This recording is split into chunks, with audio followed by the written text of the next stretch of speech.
Students, welcome back to digital Zindagi YouTube channel. एक बार फिर से आपका पटवारी एवं पटवारी की वस्तुनिष्ठ प्रश्न के सीरीज में स्वागत है। I hope you all are doing great. और आज की सीरीज में वापस से हम प्रीवियस ईयर में पूछे गए ग्रामीण अर्थव्यवस्था एवं पंचायती राज से रिलेटेड जो क्वेश्चन हैं वो हम यहाँ पे डिस्कस करने वाले हैं।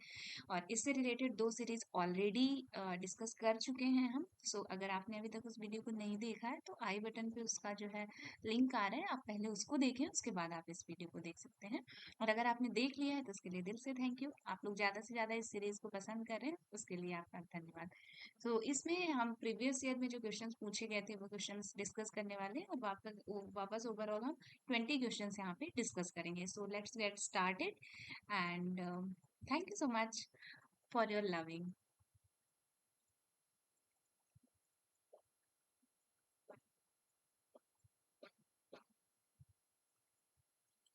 पहला क्वेश्चन आप लोगों के सामने है, समन्वित बाल विकास परियोजना के अंतर्गत निम्नलिखित में से कौन सा एक जो है वो सम्मिलित नहीं है। ठीक है, इसके ऑप्शंस हैं पूरक पोषण, टीकाकरण, पोषण एवं स्वास्थ्य शिक्षा, या फिर परिवार नियोजन। इसका करेक्ट आंसर है आंसर डी, परिवार नियोजन। अब ये कैसे करेक्ट है ये हम चलिए नेक्स्ट स्लाइड में जाकर देखते हैं इसका एक्सप्लेनेशन के थ्रू। ठीक है, ध्यान दीजिएगा, एकीकृत बाल विकास सेवा भारत में एक सरकारी कार्यक्रम है जो 6 वर्ष से कम आयु के बच्चों और उनकी माताओं को भोजन, पूर्व स्कूली शिक्षा, प्राथमिक स्वास्थ्य देखभाल, टीकाकरण, स्वास्थ्य जांच और निर्देश परक सेवाएं प्रदान करता है।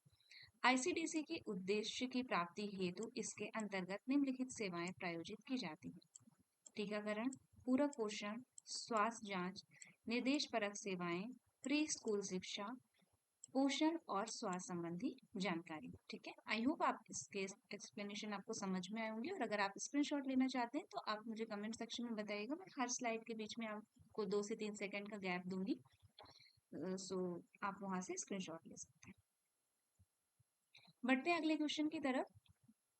नेक्स्ट क्वेश्चन आपके स्क्रीन पर है, निम्नलिखित में से कौन सा समूह अटल पेंशन योजना का प्राथमिक लक्ष्य है। ऑप्शंस हैं असंगठित क्षेत्र के सभी नागरिक, देश के सभी नागरिक, केवल 18 वर्ष से अधिक आयु के बेरोजगार, 40 वर्ष से अधिक आयु के सभी नागरिक। इसका करेक्ट आंसर है आंसर ए, असंगठित क्षेत्र के सभी नागरिक। इसका सॉल्यूशंस देख लेते हैं। अटल पेंशन योजना मुख्य रूप से असंगठित क्षेत्र के सभी नागरिकों पर केंद्रित है जो एनपीएस में शामिल होते हैं। हालांकि देश के सभी नागरिक जो इस योजना के पात्रता श्रेणी में आते हैं वे शामिल हो सकते हैं। एवं एपीवाई को 1 जून 2015 से लागू किया गया था। इस योजना का उद्देश्य उन योग्य पात्रों को मासिक पेंशन प्रदान करना है जो किसी संगठित पेंशन योजना के अंतर्गत आते हैं। ठीक है, नेक्स्ट क्वेश्चन देखते हैं। प्रधानमंत्री किसान मान धन योजना के संदर्भ में निम्नलिखित में से कौन सा कथन सही है। योर ऑप्शंस आर, यह छोटे किसानों के लिए एक प्रकार की स्वरोजगार योजना है। यह छोटे और सीमांत किसानों के लिए जिनके पास 2 हेक्टेयर तक खेती योग्य भूमि है। यह छोटे और सीमांत किसानों के लिए एक योजना है जिनके पास 5 हेक्टेयर तक खेती योग्य भूमि है।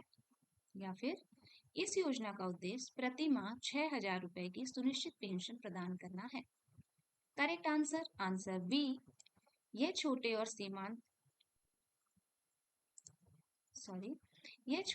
सीमांत किसानों के लिए जिनके पास 2 हेक्टेयर तक खेती योग्य भूमि है। ठीक है, सॉल्यूशंस में हम इसको पूरा अच्छे से समझते हैं।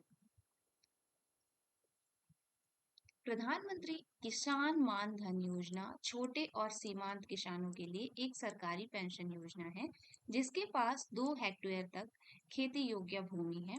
साथ ही 18 से 40 वर्ष की आयु के भीतर किसान इस योजना के तहत खुद को नामांकित करने के योग्य हैं। इस योजना का उद्देश्य किसान को 60 वर्ष की आयु प्राप्त करने के बाद प्रति माह 3,000 रुपए की सुनिश्चित पेंशन प्रदान करता है। ठीक है, नेक्स्ट क्वेश्चन देखते हैं। निम्न में से किस राज्य द्वारा आजीविका और आय संवर्धन हेतु कृषक सहायता शुरू किया गया था? इसके ऑप्शंस हैं उत्तर प्रदेश, गुजरात, उड़ीसा या फिर answer D Maharashtra. Correct answer है आंसर सी उड़ीसा। एक्सप्लेनेशन समझते हैं इसका। उड़ीसा सरकार द्वारा किसानों के कल्याण के लिए कलिया या आजीविका और आय संवर्धन हेतु कृषक सहायता योजना शुरू की गई थी। कलिया योजना के अंतर्गत किसानों को ज्यादातर छोटे और सीमांत किसान एक वर्ष में 2 फसलों के लिए 2 किस्तों में 10,000 रुपए पाने के पात्र होंगे। भूमिहीन खेतीहर किसान भी 3 वर्ष तक प्रति वर्ष 12,000 रुपए पाने के पात्र होंगे। ठीक है, समझ में आ गया आप लोगों को? नेक्स्ट क्वेश्चन देखते हैं। राष्ट्रीय स्वास्थ्य मिशन का शुभारंभ किस वर्ष हुआ था? फर्स्ट ऑप्शन है 2013, सेकंड 2011, थर्ड है 2015, फोर्थ है 2012। इसका करेक्ट आंसर तो आप लोगों को मालूम ही होगा, आंसर ए 2013। सॉल्यूशन देख लेते हैं। भारत सरकार ने राष्ट्रीय स्वास्थ्य मिशन का शुभारंभ वर्ष 2013 में किया था, जिसके उप मिशन के रूप में राष्ट्रीय ग्रामीण स्वास्थ्य मिशन और राष्ट्रीय शहरी स्वास्थ्य मिशन को सम्मिलित किया गया था। ठीक है, नेक्स्ट क्वेश्चन है। मालवीय चमत्कार एक प्रजाति है मटर की, अरहर की, मूंग की या फिर गेहूं की? मालवीय चमत्कार एक प्रजाति है, आंसर बी अरहर की। ठीक है, एक्सप्लेनेशन देखिए इसका। उत्तर पूर्वी मैदान के लिए विकसित की जाने वाली अरहर की प्रजाति मालवीय चमत्कार कई किसानों के लिए फायदेमंद साबित हुई है। माल 13 सार्वजनिक और निजी बीज उत्पादकों, किसानों, दाल मिल मालिकों और उपभोक्ताओं के लिए काफी उपयोगी है। ठीक है, नेक्स्ट क्वेश्चन है। प्रधानमंत्री कुसुम योजना का उद्देश्य किस वर्ष 25,750 मेगावाट की सौर और अन्य नवीकरणीय ऊर्जा क्षमता पैदा करना है? फर्स्ट ऑप्शन है 2020, सेकंड है 2022, थर्ड है 2021 और फोर्थ है 2023। इसका करेक्ट आंसर है आंसर बी 2022। ठीक है, इससे रिलेटेड एक्सप्लेनेशन समझते हैं अच्छे से। नवीन एवं नवीकरणीय ऊर्जा मंत्रालय ने प्रधानमंत्री किसान ऊर्जा सुरक्षा एवं उत्थान महाभियान योजना की शुरुआत की है, जो देश भर में किसानों के लिए सौर पंप और ग्रिड से जुड़े सौर एवं अन्य नवीकरणीय ऊर्जा संयंत्रों की स्थापना करेगी। इस योजना का लक्ष्य वर्ष 2022 तक 25,750 मेगावाट की सौर एवं नवीकरणीय ऊर्जा क्षमता को जोड़ना है। इसके तहत कुल 34,422 करोड़ रुपए की केंद्रीय सहायता प्रदान की जाएगी, जिसमें क्रियान्वयक एजेंसियों को दिया जाने वाला सेवा भुगतान भी शामिल होगा। ठीक है, नेक्स्ट क्वेश्चन है नाबार्ड का विस्तृत रूप। आप लोग अंदाजा लगा सकते हो कि कोई भी क्वेश्चन कितना इजी पूछा जा सकता है। National agriculture bank for agro and rural development, national bank for agriculture and rural development या फिर national bank for asset and rural development या फिर new bank for agriculture and rural development. So इसका correct answer है answer B national bank for agriculture and rural development. इससे related कुछ fact देख लेते हैं। नाबार्ड का पूरा नाम जो मैंने अभी आपको बताया वही है। इसको हिंदी में राष्ट्रीय कृषि और ग्रामीण विकास बैंक भी कहते हैं। ठीक है, इसकी स्थापना जो है 1982 में हुई थी एवं इसका उद्देश्य था ग्रामीण भारत को वित्तीय विकासात्मक और पर्यवेक्षण सहायता प्रदान करना।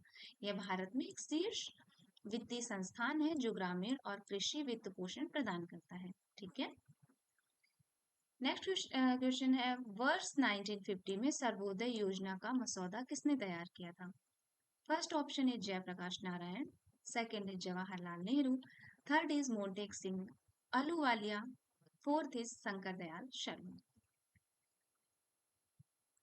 करेक्ट आंसर है आंसर ए, जयप्रकाश नारायण। इससे रिलेटेड एक्सप्लेनेशन देखते हैं। जयप्रकाश नारायण ने 1950 में सर्वोदय परियोजना का मसौदा तैयार किया था। यह योजना स्वयं विनोबा भावे की गांधीवादी योजना और सर्वोदय अवधारणा से प्रभावित थी। इस कार्यक्रम में कृषि और लघु उद्योग और कुटीर उद्योगों पर प्रकाश डाला गया है। उन्होंने अंतर्राष्ट्रीय प्रौद्योगिकियों में से स्वतंत्रता का भी प्रस्ताव रखा और भूमि सुधारों और भागीदारी लोकतांत्रिक योजना पर बल दिया। ठीक है। नेक्स्ट क्वेश्चन है, पंचायतों की प्रावधान अधिनियम 1996 के तहत पांचवी अनुसूची वाले कितने राज्य शामिल हैं? First option is 7, second is 9, third is 10 and fourth is 13। Correct answer is answer C, 10। वर्तमान में इससे रिलेटेड ये एक्सप्लेनेशन मैं आपको बता रही हूँ। वर्तमान में 10 राज्यों में पंचायत अधिनियम 1996 के प्रावधानों के तहत पांचवी अनुसूची में शामिल क्षेत्र हैं। ये राज्य हैं आंध्र प्रदेश, छत्तीसगढ़, गुजरात, हिमाचल प्रदेश, झारखंड, मध्य प्रदेश, उड़ीसा, महाराष्ट्र, राजस्थान और तेलंगाना। ठीक है। अगला क्वेश्चन है, पंचायती राज प्रणाली में पंचायत समिति गठित होती है ग्राम स्तर पर, खंड स्तर पर, जिला स्तर पर या फिर राज्य स्तर पर। तो इसका करेक्ट आंसर है आंसर बी, खंड स्तर पर। ठीक है। एक्सप्लेनेशन समझते हैं। पंचायत समितियां जो है ब्लॉक स्तर पर अथवा ब्लॉक को ही विकास खंड या विकास खंड को ही ब्लॉक कहा जाता है। सरकार खंड विकास अधिकारी को समिति का सचिव नियुक्त करती है। ठीक है। अगला क्वेश्चन आपकी स्क्रीन पर है, भारत में एकीकृत ग्रामीण विकास कार्यक्रम की शुरुआत किस वर्ष की गई थी? 1982, 1977, 1975 या फिर 1980? सो आपका करेक्ट आंसर है आंसर डी, 1980। इससे रिलेटेड एक्सप्लेनेशन समझते हैं। एकीकृत ग्रामीण विकास कार्यक्रम जो ग्रामीण क्षेत्रों में गरीबी उन्मूलन का एक प्रमुख साधन है, 1980 के दौरान देश के सभी ब्लॉकों में लागू किया गया था। यह एक केंद्र प्रायोजित योजना है जिसमें केंद्र और राज्यों के बीच 50-50 के आधार पर फंड का बंटवारा होता है। ठीक है। नेक्स्ट क्वेश्चन है, डैश डैश डैश का उद्देश्य है ग्रामीण लोगों को खाद्य सुरक्षा और रोजगार प्रदान करना। फर्स्ट ऑप्शन है संपूर्ण ग्रामीण रोजगार और खाद्य योजना, संपूर्ण ग्रामीण रोजगार योजना, संपूर्ण ग्रामीण रोजगार और खाद्य योजना या फिर सभी ग्रामीण रोजगार और खाद्य योजना।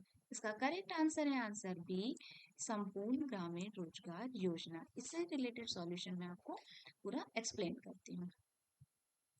आपका सॉल्यूशन आपकी स्क्रीन के सामने है। भारत सरकार ने ग्रामीण गरीबों को लाभकारी रोजगार और भोजन उपलब्ध कराने के लिए 25 सितंबर 2001 को संपूर्ण ग्रामीण रोजगार योजना शुरू की। इस योजना के तहत सरकार गरीबी रेखा के से नीचे जीवन यापन करने वालों को मजदूरी और खाद्यान्न प्रदान करती है। ठीक है। नेक्स्ट क्वेश्चन है, श्रमिकों के ग्रामीण शहरी प्रवास के कारण उत्पन्न होते हैं। किसके कारण उत्पन्न होते हैं? ऑप्शंस देखते हैं। मौसमी बेरोजगारी, संरचनात्मक बेरोजगारी, प्रच्छन्न बेरोजगारी या फिर खुली बेरोजगारी। इसका करेक्ट आंसर है आंसर सी, प्रच्छन्न बेरोजगारी। कैसे, आगे समझते हैं। प्रच्छन्न बेरोजगारी एक प्रकार की बेरोजगारी है जिसमें आवश्यकता से अधिक लोग काम में लगे होते हैं।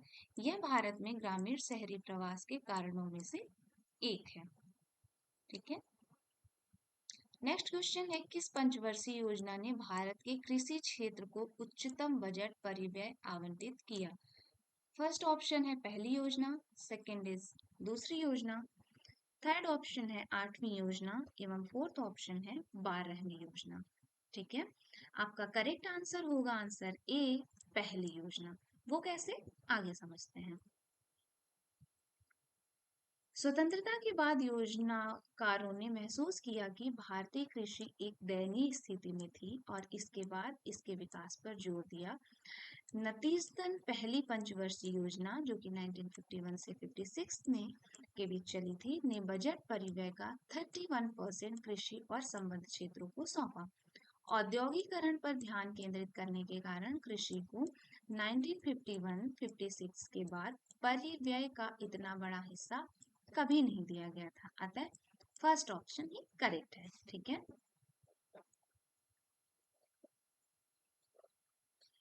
नेक्स्ट क्वेश्चन है, भारत की एक NSSO द्वारा बेरोजगारी आकलन के लिए प्रयोग नहीं की जाने वाली विधि की पहचान कीजिए। योर ऑप्शन इज मौजूदा मासिक स्थिति, वर्तमान दैनिक स्थिति, मौजूदा साप्ताहिक स्थिति या फिर आम मुख्य और गौण स्थिति। करेक्ट आंसर है आंसर ए, मौजूदा मासिक स्थिति। ठीक है। सॉल्यूशंस देखते हैं। NSO द्वारा उपयोग की जाने वाली बेरोजगारी अनुमान पद्धति निम्नलिखित दृष्टिकोणों पर आधारित है। सामान्य स्थिति दृष्टिकोण, साप्ताहिक स्थिति दृष्टिकोण या फिर दैनिक स्थिति दृष्टिकोण। ठीक है। सामान्य स्थिति दृष्टिकोण क्या होता है? यह दृष्टिकोण केवल उन व्यक्तियों को बेरोजगार के रूप में अनुमान लगाता है जिनके पास सर्वेक्षण की तारीख से पहले के अधिकांश 365 दिनों के लिए कोई लाभकारी काम नहीं है। साप्ताहिक स्थिति दृष्टिकोण क्या होता है? यह दृष्टिकोण केवल उन बेरोजगारों के रूप में अनुमान लगाता है जिनके पास सर्वेक्षण की तारीख से पहले सप्ताह के 7 दिनों तक दिन के 1 घंटे के लिए कोई लाभकारी काम नहीं था। या फिर थर्ड ऑप्शन जो है, थर्ड दृष्टिकोण जो है दैनिक स्थिति दृष्टिकोण, इसमें क्या होता है? यहाँ एक संदर्भ सप्ताह में प्रत्येक दिन के लिए बेरोजगारी की स्थिति को मापा जाता है। एक व्यक्ति जो बेरोजगार के रूप में वर्णित किया जाता है, यदि उसके पास एक दिन में 1 घंटे के लिए कोई लाभकारी काम नहीं होता, भारत में बेरोजगारी के आकलन के लिए मासिक स्थिति दृष्टिकोण का उपयोग नहीं किया जा रहा है। अतः फर्स्ट ऑप्शन ही करेक्ट है।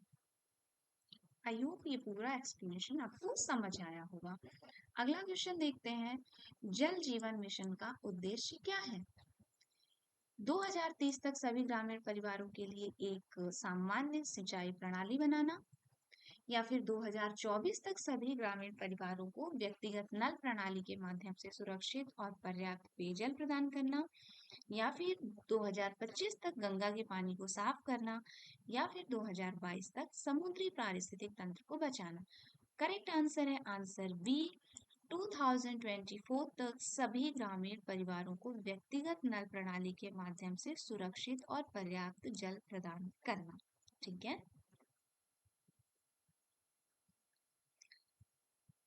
इसका एक्सप्लेनेशन मैं आपको बताती हूँ। जल शक्ति मंत्रालय ने तत्वाधान में जल शक्ति मंत्रालय के तत्वाधान में जल मिशन चल रहा है। ठीक है, समझिएगा। 2024 तक व्यक्तिगत नल प्रणालियों के माध्यम से सभी ग्रामीण घरों में सुरक्षित और पर्याप्त पेयजल की आपूर्ति करने का लक्ष्य रखता है। इस प्रकार जो है करेक्ट आंसर है बी। अगला क्वेश्चन है, निम्नलिखित में से कौन 1950 के भूमि सुधारों का उद्देश्य नहीं था? बिचौलियों का उन्मूलन, किराएदारी सुधार, असिंचित भूमि को खेती के तहत लाना, या फिर भूमि और भूमि के सीमांकन का पुनर्वितरण। करेक्ट आंसर है आंसर सी, असिंचित भूमि को खेती के तहत लाना। ठीक है, इसका सॉल्यूशन देख लेते हैं। भूमि सुधारों का पहला चरण जो 1950 से 72 तक चला, उसके 3 मुख्य उद्देश्य थे: बिचौलियों का उन्मूलन, काश्तकारी सुधार और भूमि की सीमा को लागू करके भूमि का पुनर्वितरण। भारत 1995 तक भूमि सुधार के 3 चरणों से गुजरा है। 1972 से 85 के दूसरे चरण का उद्देश्य बंजर भूमि के को जो है खेती के अंतर्गत लाना। ठीक है, इस प्रकार से जो हमारा करेक्ट आंसर हो रहा है वो हो रहा है हमारा आंसर सी करेक्ट। ठीक है, नेक्स्ट क्वेश्चन आपके सामने है, भारत में लघु और सीमांत किसानों को उनके भूभाग के आधार पर परिभाषित किया जाता है। भारत में सीमांत किसानों की भूमि का आकार निम्न है। फर्स्ट ऑप्शन है 4 हेक्टेयर से कम या उसके बराबर, 6 हेक्टेयर से कम या उसके बराबर, 8 हेक्टेयर से कम या उसके बराबर, या फिर फोर्थ ऑप्शन है 2 हेक्टेयर या उसके बराबर। इसका करेक्ट आंसर है आंसर डी, 2 हेक्टेयर वाला। ठीक है, सॉल्यूशन समझते हैं। भारत में लघु और सीमांत किसानों के पास 2 हेक्टेयर से कम या उसके बराबर की भूमि होती है। इसमें भारत के लगभग 86.2% किसान शामिल हैं। ठीक है, इस प्रकार जो है आपका करेक्ट आंसर डी हो गया। नेक्स्ट क्वेश्चन और आखिरी क्वेश्चन है, निम्नलिखित में से कौन एक प्रकार की सहकारी कृषि नहीं है? सामूहिक कृषि, संयुक्त कृषि, अलाभी कृषि, या फिर प्राकृतिक कृषि। तो इसका करेक्ट आंसर है आंसर डी, प्राकृतिक कृषि। सॉल्यूशन के थ्रू इसको अच्छे से समझते हैं। सहकारी योजना समिति ने सहकारी कृषि को 4 प्रकारों में वर्गीकृत किया है। सहकारी अलाभी कृषि, सहकारी सामूहिक कृषि, सहकारी बेहतर कृषि एवं सहकारी संयुक्त कृषि। ठीक है, इस प्रकार जो है हमारा करेक्ट आंसर हो गया आंसर डी। सो दोस्तों, ये था पटवारी का जो एग्जाम आने वाला है मध्य प्रदेश में, उससे रिलेटेड प्रीवियस ईयर के जो क्वेश्चन हैं ग्रामीण अर्थव्यवस्था एवं पंचायती राज से रिलेटेड। जैसा कि आप जानते हैं कि इन दोनों सब्जेक्ट्स को मिलाकर 20 नंबर के क्वेश्चन हमारे एग्जाम में बनते हैं। सो उससे रिलेटेड ये सीरीज हमने स्टार्ट की है। 3 सीरीज ऑलरेडी हो चुकी है, हमारी तीसरी सीरीज है। अगर आप इस वीडियो को, इन सीरीज को अच्छा प्यार देते हैं जैसा आपने मेरे एमपीजी के वाले सेक्शन को दिया था, तो मुझे पर्सनली तो अच्छा लगेगा ही, साथ ही साथ मोटिवेशन मिलेगा। इसके अलावा अगर आप लोग चाहते हैं कि मैं कुछ और सीरीज लेकर आऊं, चूंकि अभी हमने सिर्फ एक सब्जेक्ट का उठाया है, आप सभी लोगों को मालूम है कि प्रीवियस ईयर के क्वेश्चन हमारे लिए कितने इंपॉर्टेंट होते हैं। सो इफ यू वांट, तो हम अलग अलग सब्जेक्ट्स, जैसे बाकी के सब्जेक्ट है, मैथ्स हो गया, रीजनिंग हो गया, ठीक है, हिंदी हो गया, जीएस हो गया, सो कंप्यूटर भी हो गया, इवन अगर आप चाहते हैं कि हम उनके भी प्रीवियस ईयर क्वेश्चन यहाँ पे डिस्कस करें, तो आप मुझे कमेंट सेक्शन पे बता सकते हैं। सो हम वो सीरीज भी यहाँ पे कंटिन्यू करेंगे। बाकी ये वीडियो सीरीज तो कंटिन्यू चलने वाली है। सो आप सारी वीडियोस को मेरे देखिए, और डेली बेसिस पे हम इस वीडियो को अपडेट करेंगे। और अगर आपने वीडियो को एंड तक देखा है तो उसके लिए आपका दिल से थैंक यू। बट अगर आपने अभी तक चैनल को सब्सक्राइब नहीं किया है तो सब्सक्राइब कर लो यार, जिससे आगे आने वाले वीडियोस की अपडेट आपको मिल जाए। और नोटिफिकेशन का बेल आइकॉन जो है उसको जरूर दबा दीजिएगा, जिससे सारे अपडेट्स आपके पास पहुंच जाएं। ज्यादा से ज्यादा इस वीडियो को शेयर करिए। आप लोग लाइक नहीं करते हैं, वीडियो को लाइक करिए, शेयर करिए और सब्सक्राइब तो जरूर करिए। मिलते हैं नेक्स्ट वीडियो में, तब तक के लिए टेक केयर, बाय।